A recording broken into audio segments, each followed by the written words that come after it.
Hello friends, ఎలా ఉన్నారు? అంతా బాగున్నారు కదా? ఈరోజు కూడా మీ వెరైటీ కిట్టు ఒక వెరైటీ రెసిపీతో వచ్చేసింది. మరి పూరీలు చేసి పెట్టేద్దామా? ఆదివారానికి చక్కగా చేసిన ప్రతి పూరి కూడా చక్కగా పొంగేలాగా ఎలా చేయాలో ఈ ఒక్క టిప్తో చేసేయచ్చు. ఫ్రెండ్స్, ఒక కప్పు గోధుమ పిండికి ఒక 3 చెంచాల బొంబాయి రవ్వ వేయండి.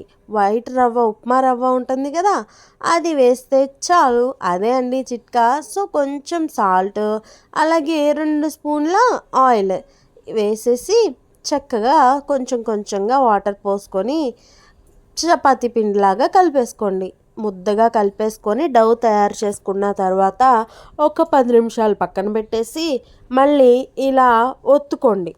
ఎంత వీలైతే అంత ఒత్తుకున్న తర్వాత కొద్దిగా పిండి తీసి చక్కగా స్మూత్గా ఎలా వచ్చిందో చూసారా? ఒక్క గుప్పెడంత పిండి తీసి చపాతీలాగా ఒత్తేసుకోండి. సో మీరు బాగా చపాతీ చేసేటట్టయితే చెక్కతో చేసేయండి.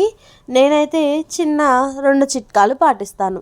ఏంటి అంటే, ఒకటి, ఇలా పిండిని ఒకసారి ఒత్తేసి ఒక స్టీల్ ప్లేట్ ఉంటుంది కదా, దానికి కొంచెం పిండి అంటించేసి గట్టిగా ప్రెస్ చేసామనుకోండి, ఇలా చపాతీ రెడీ అయిపోతుంది. లేదు అంటే పెద్దగా చపాతీని చేసేసి దాంతో ఒక బాక్స్తో నేను కట్ చేసేస్తాను. కావాల్సిన షేప్కి వచ్చేస్తుంది. సో ఇలా చిన్నవి పెద్దవి ఏ షేప్ కావాలంటే ఆ షేపు ఈజీగా చేసేయచ్చు అనమాట. ఒక్క పూరి ఒత్తుకుంటే దానిలోనే 5 పూరీలు నేనైతే ఇలా చేసేస్తాను. సో ఇలా 2 చిట్కాలతో చక్కగా ఆదివారం పూరీలు చేసేసాను. మరి ఫ్రెండ్స్, మరి మీరు కూడా ట్రై చేసి ఎలా ఉంది అనేది నాకు కామెంట్ చేసి చెప్తారు కదా.